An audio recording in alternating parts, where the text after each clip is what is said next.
Yo, salute the Black Compass. Salute to the story times with Posey. Them shits is definitely powerful, my nigga. Posey, if you watching this, fam, you gotta stop lying to us, yo, about doing these story times. Stop blaming it on Tony, bro, fam. You gotta give us the story times, my nigga. We be waiting for them shits. I pay my $5. I give you niggas an equally of $125 a piece every month. So I would appreciate it if you did a better job of getting niggas the story times, like on a regular, like I really fuck with them. I'm really a truck driver out here when you be like, yo, for the truck driving niggas, sit back and relax. Like I really do that. So I was like, you know what? I'm not gonna steal this nigga story time shit. I'm not trying to make this a series. So unless the niggas who subscribe to my channel ask me to tell more stories for some reason, I'm not doing this on a regular basis. I just felt like, my nigga, this is a story I tell my son all the time.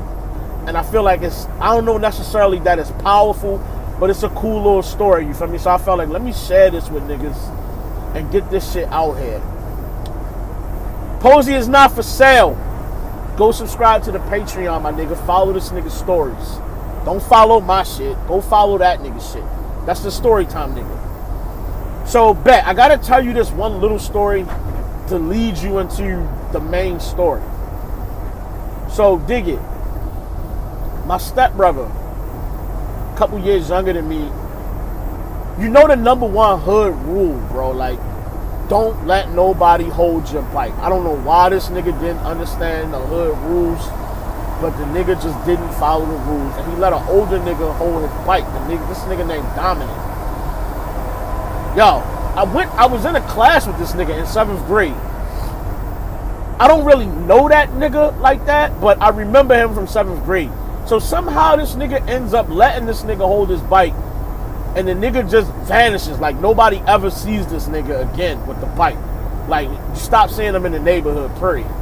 So the nigga must have been like Lance Armstrong on his bike after that. Like he just started getting around on that bitch. So, fam, forget about that story for a second. My nigga, I was selling weed and I was working at McDonald's at this time. I was hustling a little bit. Like this is my first really trying to get my feet wet, like being one of them niggas outside. Like I worked at McDonald's and shit though, right? So this McDonald's had a problem with, like, whenever the bad shorties came in and started working, like them motherfuckers would quit not long after. Like, so if you was gonna bag one, like you had to move quick, cause for some reason, the bad ones, like, left. They would always leave real fast and shit. So, this one chick, I'm not going to say her name because she might end up saying the story somehow. I don't want Shorty's name on the internet, but... So, Shorty was fucking with my man, like, my best friend. And for whatever reason, like, she got turned off by my mans and shit. Now, she started liking me, and I started, like, rocking with her, and my mans didn't give a fuck. He was like, yo, it's whatever. Like, if you can get it, get it. You know what I mean? So me and him was cool with that. So I started rocking with Shorty. But, like, my nigga, I started, like, it was whatever for Shorty. Like, she was bad. Like Shorty, she had the Halle Berry little haircut. She was, like, 5'1", but, like, the titties were, like, the size of, like, overgrown watermelons. Like, her butt wasn't really crazy, but she had a big butt. Like, she was bad, my nigga. Like, I want to say she might have been the second baddest thing I ever had up to that point in my life. I fucked with mad bitches, but she was easily in the top 2, and she almost wasn't number 2, my nigga. Like, she was that. So, I'm not hustling today. Like, I'm like, my nigga, my girl on her shift. I'm ready to go up here. So I don't got the strap on me today. I go up here to fuck with my girl, like, for when she get off work. Now, mind you, my girl is a church girl. So she one of them girls that's like, if the Lord is available, then she's available. Like, her and her family, they was at church whenever it was an option to be at church. Like, they was there. One of them church girls that's nasty. So whenever she was trying to let me, like, hit, like, I was with the shit. So, like, nigga, I was taking too many risks. Like, when my stepmoms was home and my pops was at work, if she was letting me smash in the living room, like, I was smashing in the living room, like, unprotected, like, let's make babies, like, I don't care. Like, there's no curtains in the lip for the living room. Like, if my stepmother came downstairs, it was over for us. Like I ain't care though. I didn't care. So that's how much I was into shorty. Like, my nose was, I could sniff a key of coke up both nostrils at once. Like, I was open for shorty. Like, I would do whatever. So I'm up here at the job this night, like an asshole. I'm not working. She working. When she get off, I'm like, all right, I'm gonna go kick it with her. So one of her church friends was up there waiting for her and was gonna walk her home. I didn't know that was gonna happen. So they was like, well, we going to her house. Come on with us. So these niggas talking about going down the hill. Now, let me tell you about down the hill. Down the hill, like, it's real down the hill. If you watching this and you from Baltimore, you know what I'm talking about. You don't just go down the hill. Niggas really die down here. You know what I'm saying? It's not like Baltimore City is like Posey. If you're watching this, Baltimore is not like LA, my nigga. It's no teams out here. There's no teams. Like, it's no Compton niggas, no Watts niggas, no F-18 niggas or whatever you were saying. Like, it's none of that. It's like the nigga you see across the street from where you live at, out the window, will body your shit.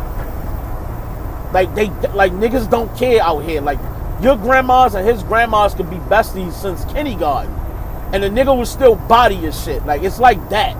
So down the hill, like, these niggas get killed down here regularly, fam. It's like that. So we walking down the hill. Mind you, I don't have my bike. Like, I used to ride down Perkins Projects to go fuck with girls when my girl was like busy or she was working or whatever and couldn't come fuck with me. I would ride my bike down Perkins Projects and just to go fuck with shorties. Now, let me tell you this. It's a very important part of the story, my nigga. I know how Rock felt when he finally got surf.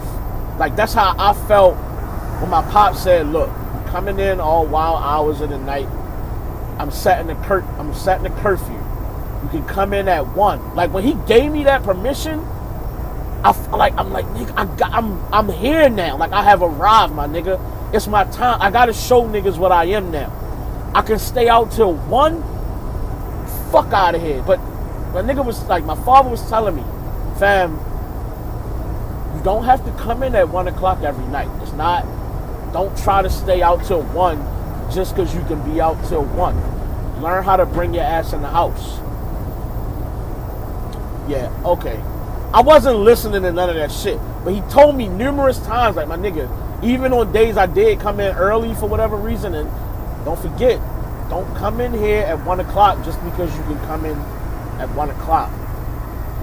All right, so I'm walking shorty home down the hill. I don't know why I was so pressed to hang around. Like, I had spent time with her, fucking with her while she was working. And it wasn't like I wasn't about to get no 8-hour shift McPussy that she just got off work. Like, she was spending the night over her church friend house. So it wasn't like I had a reason to stay long, like something good was going to happen. Like, nothing was going to happen. I'm not about to get my dick wet at somebody's house I don't know. Like, I wasn't about to win. So I don't know why I stuck around as long as I did, but I was whooped, my nigga. So I just stuck around to the last minute, and then I realized, like, all right, I gotta go the fuck home. I don't even have my bike. Like, we walk down here. I'm in the most gangsterest part of the fucking city and on feet. So I leave like 12 something. Like, I got a long way up back to my house. I gotta go through like Gangsterville to get back to my neighborhood, which is also violent as fuck. So I'm like, all right, I get the beating feet. You know what I'm saying? I'm done. I'm running. I get tired, my nigga. And then it's these train tracks that separate like my neighborhood from like the rest of the world as far as I'm concerned.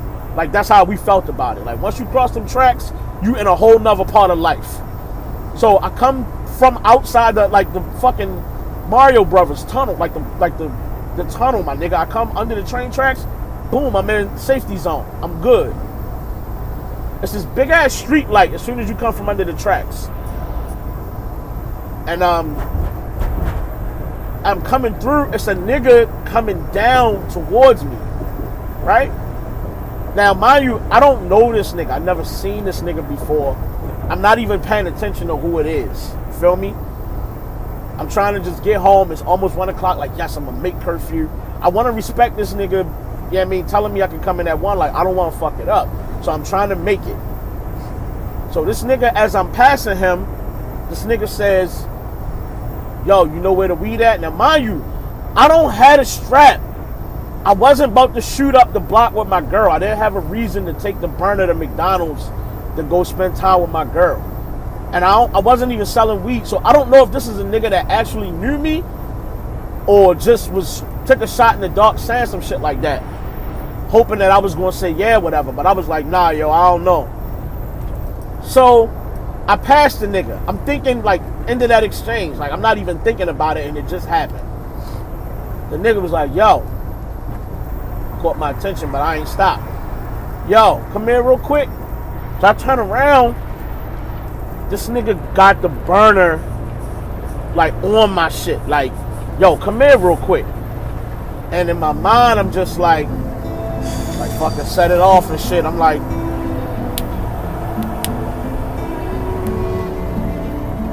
I start hearing the music and shit. Like, man, niggas getting ready to body my shit. And I just was like, nah, it ain't happening today, my nigga. So I turn around. Nigga, I got perfect track hands, my nigga. Like, I turned around, like, you not killing me today. Like, my track hands, I was with the shit. You wasn't bodying me today. I was moving like nigga, the 400 meters is nothing. I cooked it that night. Mind you, as I get into my perfect form, like I tried to get started, and when the shit got going, the nigga just bang off, like, bah, bah, bah, bah, bah. Like, I'm hearing shit like in the movies, like, bing. I'm hearing it hit shit. I'm going between the cars to get away from this nigga. I don't know if the nigga's behind me. I'm just using all the juice I got, my nigga, to get home. I get to my corner. I live on a corner house, out of breath.